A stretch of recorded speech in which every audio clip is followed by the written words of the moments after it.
Eu não me acho puta, né? Eu acho que eu sou uma profissional do sexo.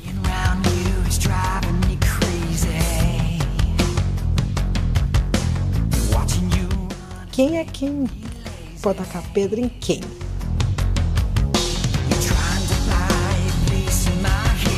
Porque quando você entra, você não consegue sair, não.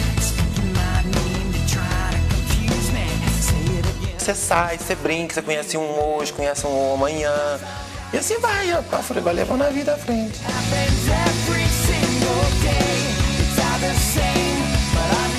Eu era 50, 70, depende da pessoa também.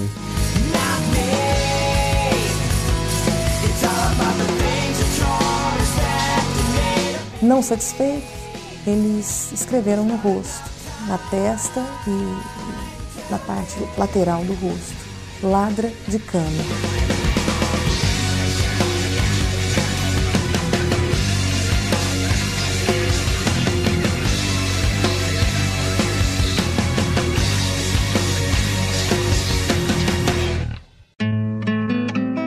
Uberlândia, 600 mil habitantes, localizada no Triângulo Mineiro, capital nacional do atacado, centro de agrobusiness, polo de biotecnologia e de call center, moderno distrito industrial, é a terceira cidade do estado em arrecadação de ICMS e a oitava do país em tributos federais. Possui uma completa rede educacional com inúmeras faculdades.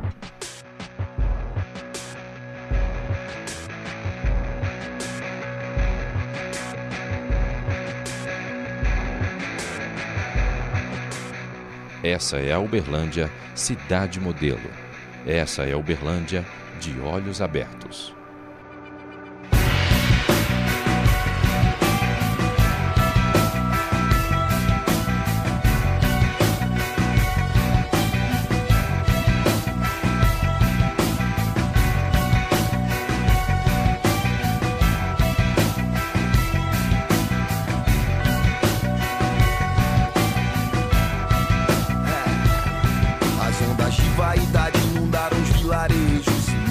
Se foi como fome e banquete. Então sentei sobre as ruínas e as dores como um ferro, a brasa e a pele ardiam. O mercado do sexo é um dos mais lucrativos em todo o mundo. Por trás dele existe um submundo muito bem guardado por questões morais, sociais, econômicas e políticas. Olha, a vida da gente é bem normal, entendeu? Apesar da gente viver nessa vida, mas a vida antes da gente cair nessa vida, a gente tinha outra vida, entendeu? Trabalhava com salão, eu, ela. Então, para mim o primeiro dia foi difícil, mas depois do primeiro dia eu me acostumei. A gente foi numa festinha e tal, e tinha uma outra amiga dela que estava abrindo essa casa. Pediu a gente para ir nessa festa que ela ia inaugurar e tal, as meninas, mas não foi tudo assim detalhe. Eu tinha 12 anos. Fui trabalhar nessa firma, já tinha 10. E aí a gente foi nessa festinha e tal, só que era a casa dela, que ela estava inaugurando, com as meninas novinhas e tal, você entendeu? Aí foi rolando, ela pegou, chamou a gente, né, falou assim, fez uma reunião, falou assim, o negócio é o seguinte, se vocês gostarem do cara, vocês vão, né, faz o preço de vocês, né. No começo, assim, comecei ali na Floriano, depois eu coloquei anúncio no jornal, aí fiquei no jornal. Eu quando estava andando lá de noite também, eu fazia. Não, eu nunca fiz programa, entendeu? Eu sempre trabalhei, né? E só que a gente que sai na noite, né? Que se produz, sempre pinta alguma coisa. Então, assim, eu nunca encarei isso como uma profissão. O dinheiro é o seguinte, é uma precisão que você tem. Mas você chega num limite que você toma tanto nojo, tanta raiva de jogar aquele dinheiro na sua cara, joga aquilo na cama assim, sabe, que você entra em desespero. Quando eu comecei a fazer programa, 18, que foi quando eu saí de casa, aqui no Brasil. Não, em Curitiba. Eu não sou mineira, eu sou do Sul. Aí eu comecei lá, depois eu vim para São Paulo. Em São Paulo eu ganhei muito dinheiro no início, depois eu vim embora para a Europa. Que foi lá onde eu acabei de construir minha vida, mas sempre com muita inteligência e sempre com os pés no chão. Por dinheiro, pela ilusão das oportunidades oferecidas pelo rico continente europeu, muitas mulheres acabam embarcando em viagens, às vezes sem volta. Eu tive um marido durante 6 anos que trabalhava na Polícia Civil. Aí ele foi exonerado da polícia e foi embora para a Espanha. E 2 meses depois ele me ligou e me chamou para ir. Ele me arrumou casas para mim trabalhar lá, fazer show, despedidas de solteiro e programa também. Aí depois de 2 meses que ele estava lá, ele me ligou e falou: Lu, e aí, vem, eu ainda gosto de você e tal. Porque a gente separou para ele ir. E por ele que eu fui. E se eu tenho alguma coisa hoje, também eu agradeço a ele. Também, porque ele me ajudou assim. Foi através dele que eu fui para a Europa. O Brasil é um país de origem. Quando eu falo que o Brasil é um país de origem, eu quero dizer que o Brasil é um país que exporta mulheres, entre aspas. É um país que exporta mulheres para fins de exploração sexual comercial. E quem são os países destino? Nós chamamos de país destino. Os países que buscam mulheres, os países que recepcionam mulheres para fins de exploração sexual comercial. Quem são esses países? Pela ordem: Espanha, Portugal e Suíça. Eles uma vez dizem: olha, deixe cá ficar o seu passaporte, que é para nós regularizarmos a sua situação. As pessoas entregam os passaportes e eles depois dizem: olha, a sua passagem custou X euros, a obtenção de vistos custou mais tanto, tivemos que subornar este e aquele outro, de maneira que a sua dívida total é, vamos imaginar, 1.000, 1.500 euros. Enquanto não nos pagar isso, nós não entregamos os documentos. Então elas são, digamos que, forçadas a trabalhar em condições, enfim, extremamente difíceis para obterem esse dinheiro, para resgatarem os documentos que lhes permitam regressar. Basicamente é assim que as coisas acontecem. Ela pegou e me falou assim: olha, a Rosmeire foi para lá, casou muito bem, e ela vem todo final de semana e leva umas meninas. Só que ela não me falou bem, em detalhe, né? Falei: nossa, Regina, então, né, eu cirurgia morena, alta e tal, lá os homens são estrangeiros, melação horrível, né? Vai dar certo, né? Falei: não, então tá, se der certo, então deixa ela chegar que a gente conversa. Aí não deu outro, deu tudo certo. Ela já me deu R$100 me tirar o passaporte, foi rápido me tirar. Tenho direitinho ele, já fui lá na papelaria, já comprei os papéis, já fui na delegacia federal e já adiantei os papéis e já veio rápido. Eu tirei rapidinho, me deu os dólares, paguei as despesas que eu tinha que fazer e já dia 2 de dezembro eu fui. De acordo com a Polícia Federal, as principais cidades de origem são Uberlândia, Araguari, Carmo do Paranaíba, Patrocínio, Tupaciguara e Itumbiara. Chamou a gente, né, marcou com a gente se encontrar, né? E falou assim: olha, lá um negocinho que eu vou falar para vocês, quando vocês chegarem em Madrid, é o Paco que vai receber vocês, né? Ele é o gerente, né? Ele fala a língua de vocês, né? Já vai estar lá com a placa escrito 2 brasileiras esperando. Aí vocês vão com ele. Deu certinho, entendeu? Fomos direitinho, tal. Chegamos lá, ele pegou a gente, levou a gente para Placência, né? E eu já notei que ele assim estranho. Ela ficou em Placência, né, que é perto de Madrid, que é a capital da Espanha, e eu fui para Salamanca. Depois eles me mandaram para Zaragoza. Depois eu fui, peguei o trem, me levaram para uma outra cidade também, que agora não estou bem lembrada. Mas muitas e muitas mulheres tinha. Umas 800.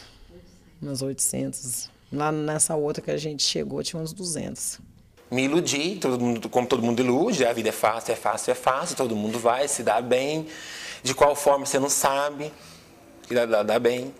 Lá o tráfico de droga é pior do que aqui. Lá é servido na bandeja. Lá é livre, entendeu? Lá que o trem é feio. Então eu falei: não, eu vou lavar copo. Fui bem, que lavei copo. Eu fiquei 3 dias lá e vim deportado para o Brasil. Se estão ainda em situação regular, digamos, dentro do prazo de 6 meses, não lhes pode ser feito nada, como é evidente. Se estão numa situação irregular, digamos, já estão numa situação em que ultrapassaram os 90 dias, são extraditadas, digamos, são colocadas à ordem dos serviços de imigração e depois devolvidas aos países de origem, né?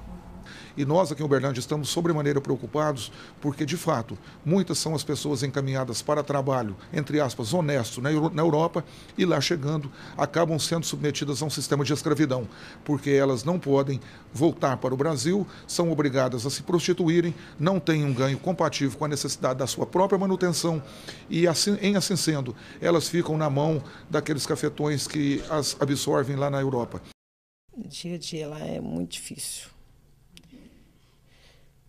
O dia a dia lá é o seguinte, aqui tem a BR, do lado de cá fica o salão. Do lado de lá é tipo um sobradinho. Tem 5º andar. Então, cada andar é um idioma. Você entendeu? Na hora de tomar banho é uma tristeza. Se você ligar e lá em cima, outro lugar, as africanas, elas vai te arrebentar. Porque as mais velhas, é igual colônia penal, as mais velhas têm um direito. Tem a sala também, que é o último, o térreo, que temos a sala de televisão. Se você for lá e mudar, bem, é caixão. Se você mudar na cara de alguma marroquina, de alguma francesa. Porque as vai no seu pescoço, as mata mesmo. As rebenta mesmo. Porque o que eu vi lá... No tráfico de mulheres, o principal aliciador é mulher. Esse é o principal aliciador. Isso é via de regra. E por que a mulher é a principal aliciadora? Porque ela passa credibilidade. Para outra que tá. Exatamente. É uma ex-aliciada. A aliciadora, via de regra, é uma ex-aliciada. E ela, depois de um tempo nos prostíbulos europeus, ganha a confiança do seu ex-algoz e retorna às suas origens para aliciar mulheres. E ela tem que retornar às suas origens. Não adianta a mulher ser do estado de Goiás e vir aliciar mulheres aqui em Uberlândia. Ela não vai obter êxito. A mulher aliciada possui baixa escolaridade, mora na região periférica das cidades polo, tem um histórico de prostituição, foi abandonada pelo marido ou expulsa da casa dos pais, ou tem filhos e precisa cuidar. Mulher que se encontra em situação vulnerável. Cada cliente é um, entendeu? Já tive 38 na minha cabeça, homem que já me afogou dentro de banheiro, querendo de novo. Dentro de motel, já tive homem que dentro de gabine já me soltou no meio do mato. Tudo que você pensar. Uberlândia também faz parte desta realidade. São muitos os casos e relatos sobre violência sexual. Em 2001, um caso de tortura chocou a cidade devido ao grau de violência e atrocidade. O episódio foi levado à ONU e chegou a ser citado por Nelson Mandela na Conferência Internacional em Defesa dos Direitos Humanos, na África do Sul.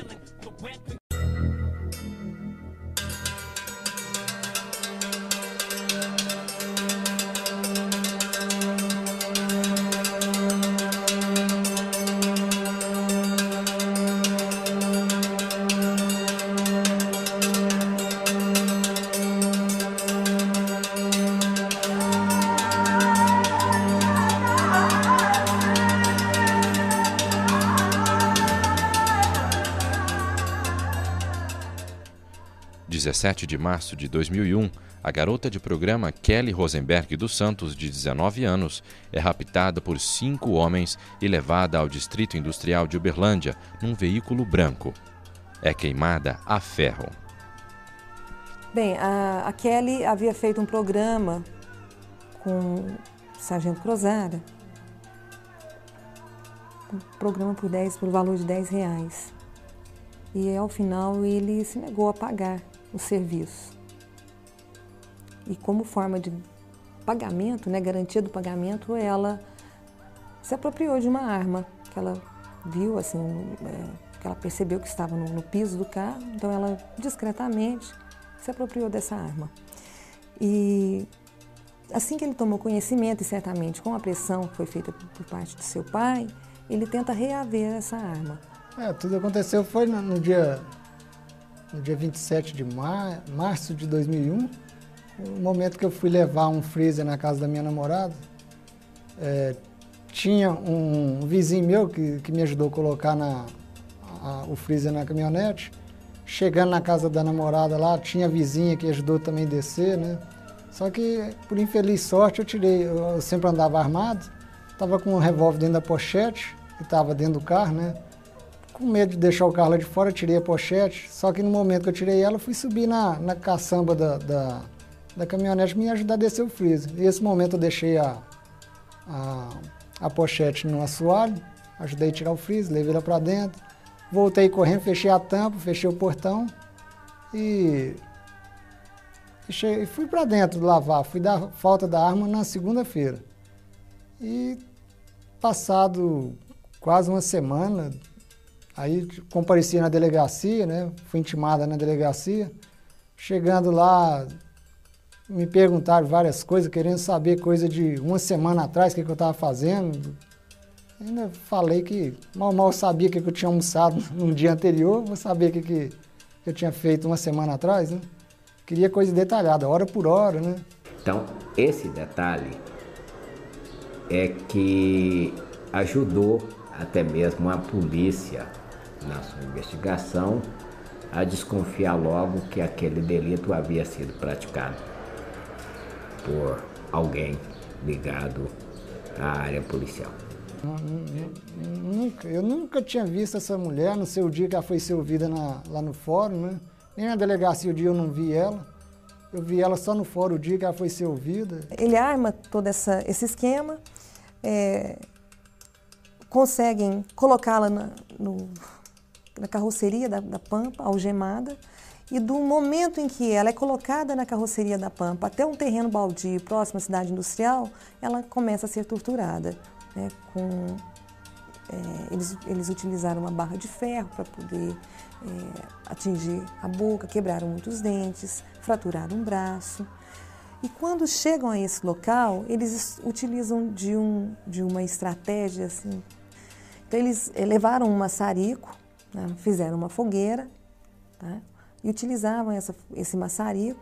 Quando a ponta estava vermelha, eles começavam a escrever sobre o seu corpo. Então, escreveram inicialmente nas coxas, em uma das coxas, nas nádegas. Não satisfeitos, eles escreveram no rosto, na testa e na parte lateral do rosto. Ladra de cano. A partir do momento que eu fui ser ouvido na delegacia, que foi dia 27 de maio de 2001, eu já expediram um mandado de prisão para mim. Da delegacia já vim direto para o batalhão, fiquei preso no xadrez durante 14 meses, pagando por um crime que não tem ideia de quem possa ter cometido isso daí, e muito menos eu e meu pai, que meu pai também ficou preso por causa dessa prisão ilegal que foi feita com meu pai. Meu pai é deficiente físico até hoje, que ele caiu, né? Eu estou até emocionado aqui.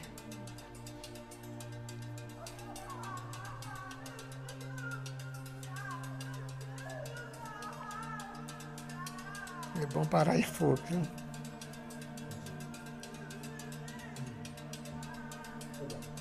Pois é, meu pai, por causa disso aí, ficou 6 meses preso também no batalhão, sem saber de nada, muito menos eu. Ele ficou 6, eu fiquei 14 meses. E passado 9 meses depois que eu já se encontrava preso aqui no batalhão, saiu a sentença lá, o juiz me sentenciou em 9 anos de reclusão em regime fechado, integralmente fechado. O que é o integralmente fechado? Eu teria que cumprir, não sei se é 1/3, 2/3 da pena, fechado no xadrez. A Kelly, ela estava nesse meio, ela se prostituía desde os 11 anos de idade. Quando ela sofreu esse tipo de tortura, ela já estava com seus 25 anos. Então, foi uma história marcada pela violência, pela exclusão, pela opção que não é uma opção comum da maioria dos jovens, né? Então não estudou, não se qualificou. Ao final dos seus 25 anos, ela não viu outra alternativa senão se vender, né? E numa situação em que ela se vendia por muito pouco. Então, ela, na realidade, os programas que ela fazia eram programas cujo dinheiro servia para poder sustentar apenas o vício. Então, ela não tinha muita perspectiva de futuro. Foi um dos mais reprováveis que nós já trabalhamos, um caso que causa realmente um mal-estar tremendo, você vislumbrar aquelas fotografias dela marcada a ferro quente, né, no rosto, nas nádegas, em todo o corpo, enfim. Kelly mora hoje no bairro Esperança, um dos mais carentes de Uberlândia, e não fala sobre o assunto. Não, mas vamos conversar com a gente um pouquinho? Deixa eu contar como é que foi, pode ser? Aqui a gente não pode filmar? Aqui a gente não pode filmar não, com você? Não, eu tô medo. Em 24 anos de cobertura na área criminal aqui em Uberlândia, eu ainda não tinha visto alguém praticar tamanha barbaridade contra uma vítima do sexo feminino, como ocorreu neste episódio. A gente ouvia muito isso, né? Vocês estão perdendo tempo. Mas estava ali diante de nós uma vida, né? Um ser humano que foi machucado no corpo e na alma. E nós não poderíamos fechar os olhos e nos eximir da responsabilidade. E aí hoje, com bastante preconceito, que são ideias elaboradas anteriormente, as pessoas colocam nesse submundo apenas alguns personagens, que são as prostitutas, os travestis, os homossexuais, pobres, negros, negras, enfim, são aquelas pessoas que, saindo daquele padrão estereotipado, colocado pelo próprio sistema, ou seja, saiu do padrão de ser homem, branco e rico, essas pessoas já têm uma série de discriminações em função de terem outra situação e outra condição de vida. De acordo com a Organização das Nações Unidas, 1 em cada 3 mulheres no mundo foram espancadas, forçadas a ter relações sexuais, ou seja, 1 bilhão de mulheres. Tinha bares que a gente não podia frequentar, inclusive uma vez a gente foi, umas 8 pessoas, porque lá a gente morava em 15 meninas. Então a gente foi 8 meninas para uma festa lá, porque lá só tinha uma boate de dança. E a gente chegou lá e nós somos barrados na portaria. Vocês não vão entrar aqui porque vocês são putas. Nem garotas de programa eles não falaram, não. E realmente a gente não pôde entrar, não. Sabe, aí eu passei a morar só num apartamento em São Paulo. Ele invadiu meu apartamento de manhã cedo e me acordou com o revólver na cabeça. Outra vez foi de madrugada. Ele me espancou bastante, sabe? Ele falou, te dou 24 horas pra você rasgar daqui. Aí que você fez? Se eu não rasgasse, ele ia me matar. Pra quem deu um tiro e me deu uma surra, aí eu tive que... São Paulo é um lugar muito violento e Uberlândia a violência é menor. E aí nós vamos tentar identificar que violência que é menor em Uberlândia, né? Que tipo de violência que é menor. E aí, aqui no caso seria o número de furtos, né? E agressões físicas. Eu acho que as pessoas ainda não estão eles não seguiu o mundo.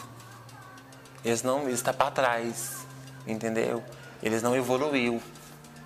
Eles estão bem para trás. Então, assim... Mas a maioria do preconceito são pessoas mais velhas. Tem as pessoas jovens também que discriminam, mas as pessoas que discriminam as mais jovens mais gostam também. Discrimina ali na hora, perto do povão, depois te procura. Te segue, sabe onde você mora, o que você faz... Mas é só na hora. Mas assim, a discriminação pelo preconceito já é mais de pessoas mais antigas, porque não evoluiu, não cresceu. Foi uma saída uma vez, uma festa, uma despedida de solteiro, você entendeu? Aí teve uma, tipo assim, quem topava, né? Mas eu tava precisando tanto de um dinheiro depressa, você entendeu? Tava com problema financeiro. E era 7 pessoas, entendeu? E eu embarquei nessa. Entendeu? E foi terrível. Foi uma coisa assim, Eu queria que fosse, eu coloquei organização, mas não houve. Esse foi o pior terrível que eu tive.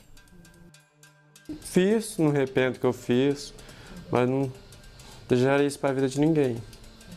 Por quê? Porque é muito preconceito, os caras sofrem muito, muita humilhação também. Só do motivo de, por exemplo, começar na rua, já é um grande problema já, entendeu? Eu tento assim, falar, colega meu que fala que faz isso, procurar um serviço é melhor do que ficar em rua, fazer programa. Tem muita doença hoje em dia, e compensa. Você tinha medo? Medo tinha, medo qualquer um tem. Mas fazer o quê? Precisa. Dados do pronto-socorro da UFO mostram que de janeiro de 2000 a maio de 2005 foram atendidos cerca de 650 casos de violência sexual e física contra mulheres. O dinheiro não coloca limite no desejo, né? E na medida em que há o desejo para fazer alguma coisa e que inclusive pode ser destrutiva com o outro, né? A gente não controla o nosso próprio desejo, né? Que dirá numa situação onde tudo pode acontecer. Não importa se seja estupro, ato libidinoso, atentado violento ao pudor. O que importa é que a cada 24 horas, na cidade de Uberlândia, uma mulher é vítima de um abuso sexual. Cláudia coordena o programa DST-AIDS, desenvolvido pela Secretaria de Saúde de Uberlândia. Já visitou mais de 400 casas de prostituição na cidade. O número de profissionais do sexo em Uberlândia hoje é bem difícil você definir quantos tem. A gente sabe que existe em torno hoje em Uberlândia de 400 prostíbulos, né? Isso quer dizer, são 400 casas de programas e que variam muito a quantidade de meninas que tem. Tem casas que tem 10, tem casas que tem 12, tem casas que a gente já pegou até com mais de 20 meninas fazendo programa de profissionais do sexo feminino. E tem as casas dos travestis também, né? Que também varia a quantidade. Casas de travestis são em menor número, mas existem também. Agora, na questão do profissional do sexo feminino, esse número varia muito. E varia também a questão de casa, de locais, né? Da questão muito também na questão da sociedade. Tem hotéis, que tem catálogos, então a gente sabe que isso já é mais... Tem tantos garotos de programas, garotas de programas, que você pode estar escolhendo, onde vai estar encontrando e tudo mais.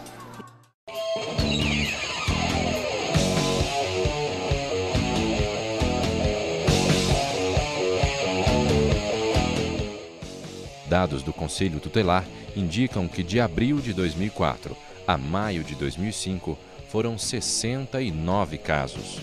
Deste número, 20 contra crianças menores de 12 anos.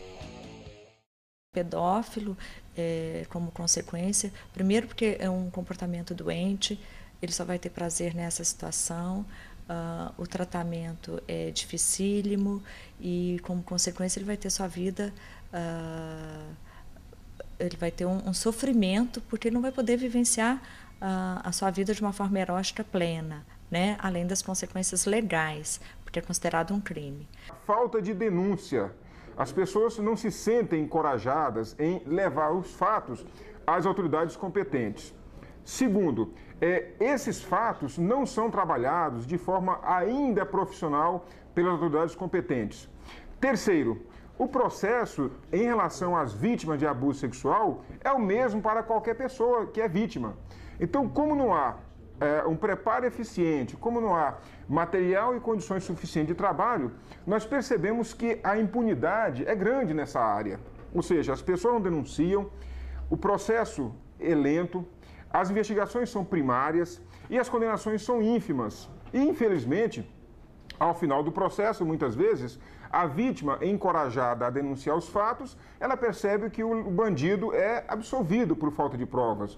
Ela percebe que quando o bandido muitas vezes é condenado, ele não cumpre também a pena por falta de estrutura adequada. E mais grave ainda, ele sendo processado, punido, condenado e cumprida a pena, o Estado ainda não lhes dá a condição de tratamento adequado. O abuso sexual dentro de casa, de pais, padrastos, tios, pessoas da família em relação a crianças e adolescentes não é nada raro. Temos muitos aqui em andamento, temos muitos processos, infelizmente, envolvendo inclusive genitores, né? Pais de pessoas que foram violentadas. Temos o caso recente daquela jovem, daquela criança que foi estuprada e torturada pelo irmão de criação e pela própria mãe, né? Um caso terrível, ficou praticamente cega. Então temos, infelizmente isso é muito comum.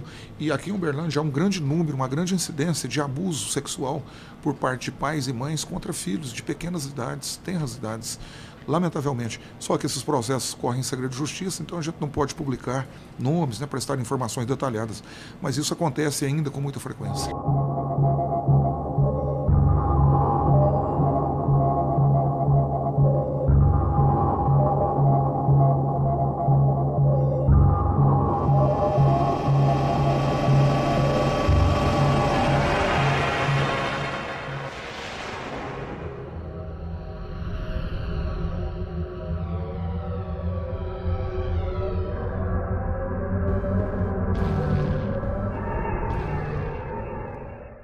O próprio abuso sexual era praticado de forma torturante, como a penetração com um objeto não identificado. Não se sabe se foi com dedo, se foi com algum objeto perfuro cortante, não se sabe. Mas só esse ato já é uma tortura. Geralmente a criança, o cidadão, ele abusa da criança por vários meses, até que a criança entrega para os familiares, que ela chama 190 e nós tomamos as providências cabíveis. Os réus que praticam os crimes não sofrem punição e quando sofrem punição não recebem um tratamento adequado, para as vítimas a situação ainda é mais catastrófica. Por quê?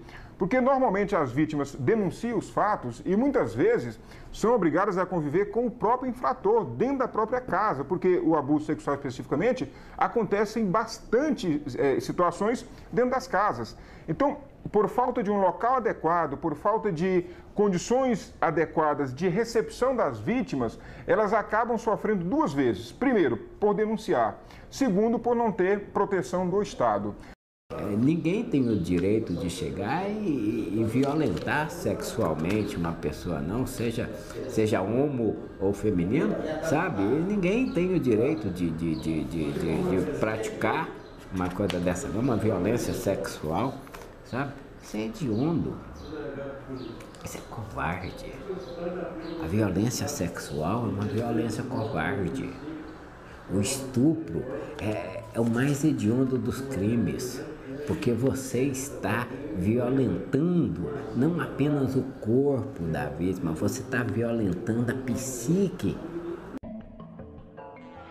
No ano passado, um adolescente que participava do programa Liberdade Assistida, uma medida socioeducativa que tenta reinserir o menor infrator na sociedade, foi vítima de assédio sexual supostamente cometida por um padre.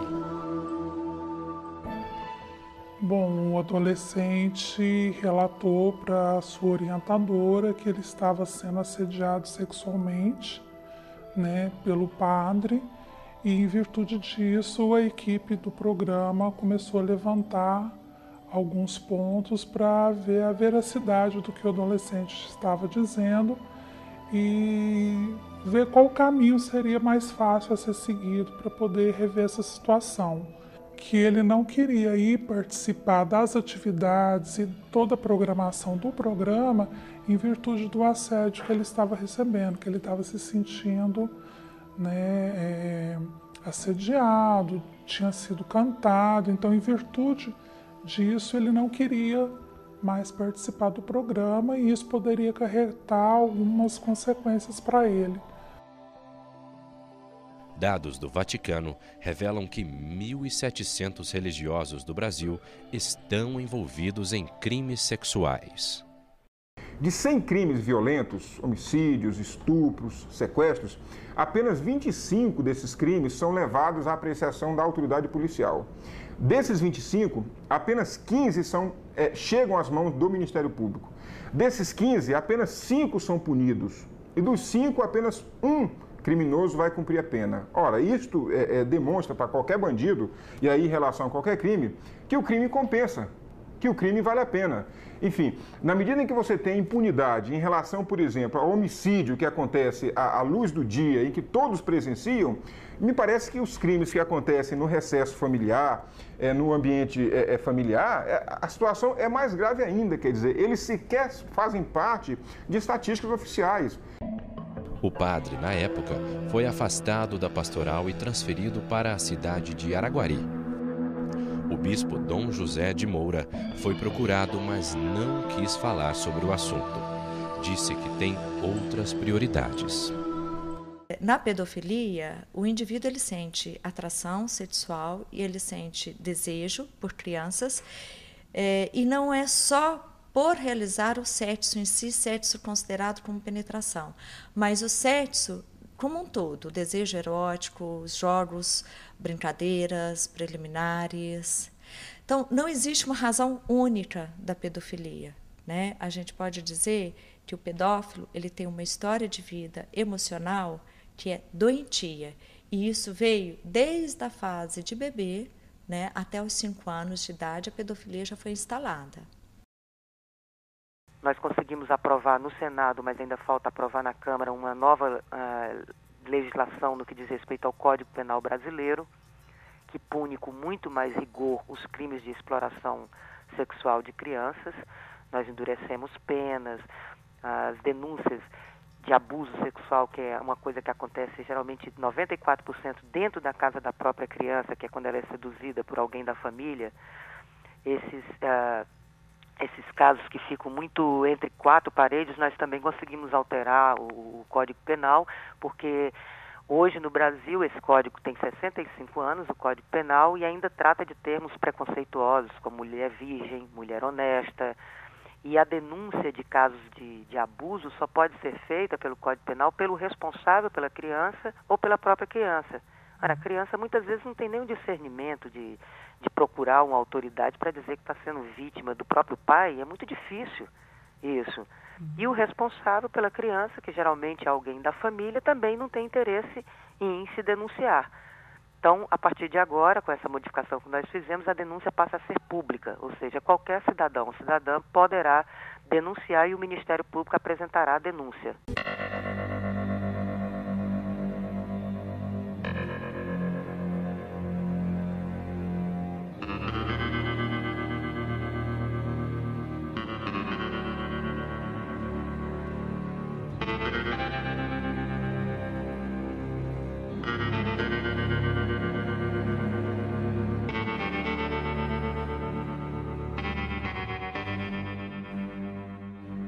Porque normalmente quando a gente pensa em submundo, a gente associa a uma classe social mais baixa.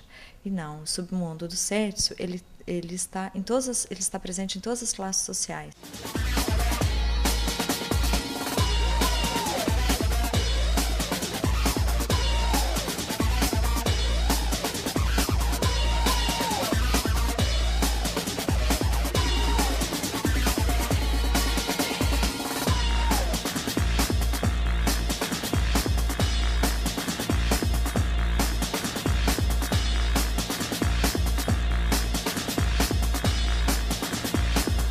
Me lembro que nós fizemos uma matéria muito interessante de uma moça que veio do estado de Goiás e montou uma casa lá no Cidade Jardim, foi para uma casa lá no bairro Cidade Jardim, área nobre de Uberlândia, e ela era agenciada pelo pai.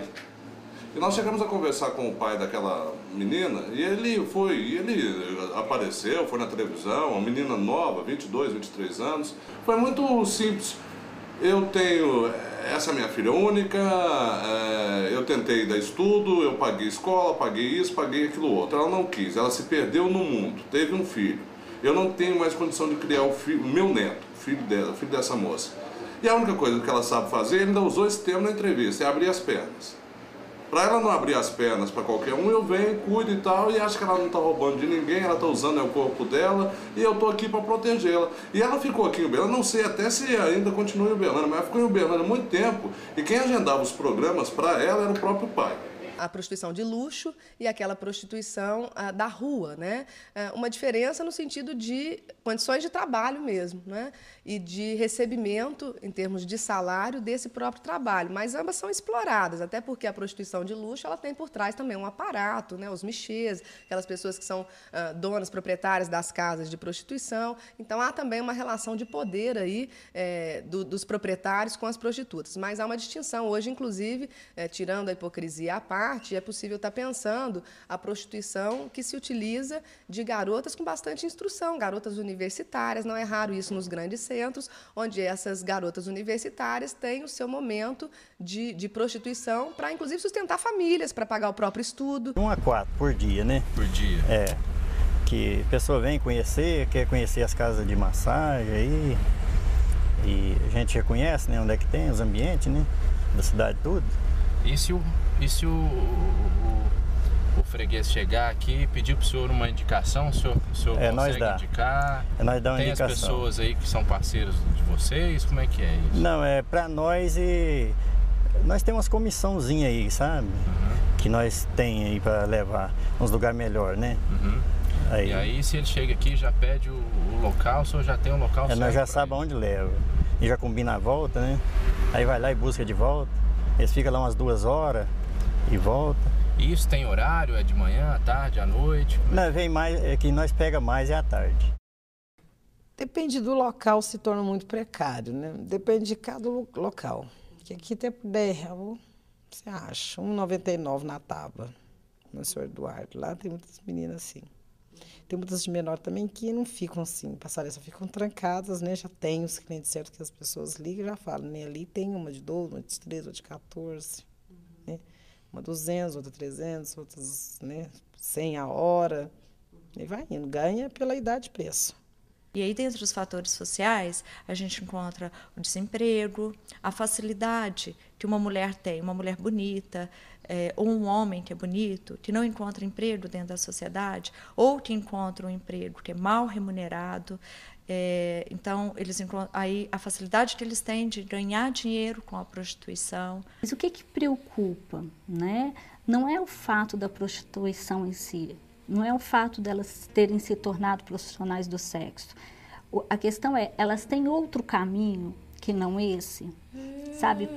Quais são os mecanismos que vão empurrando essas pessoas, né? Cada vez mais para a margem, né? Cada vez mais para um lugar de não importância, né? Ou mesmo, até mesmo de não pessoa. Procure seus direitos, porque todos nós temos direitos, todos nós somos seres humanos. Isso daí são questões que precisam ser debatidas com bastante profundidade, que não dá para fechar os olhos e ficar de olhos tapados e não enxergar uma realidade que está aí, que não é de hoje, há milhares de anos.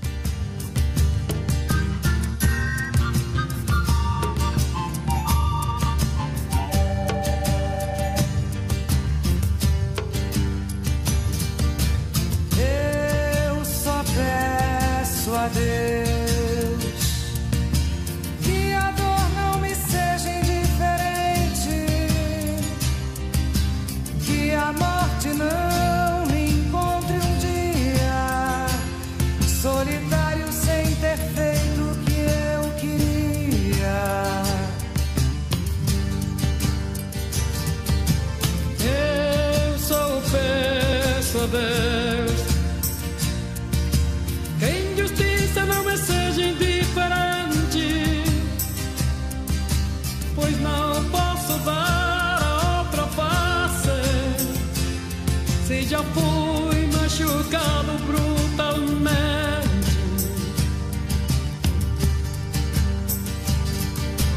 Eu só peço a Deus que a guerra não me seja indiferente.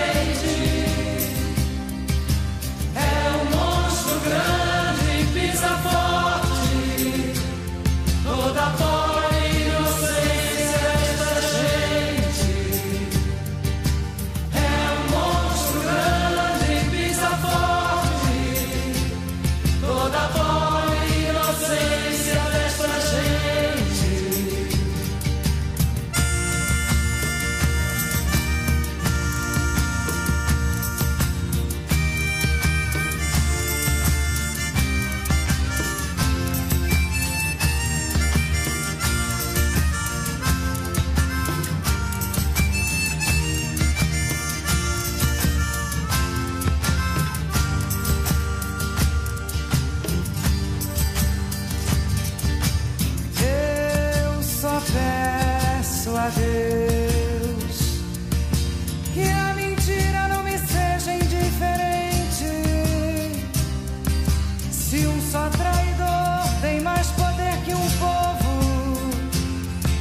este povo não esqueça facilmente.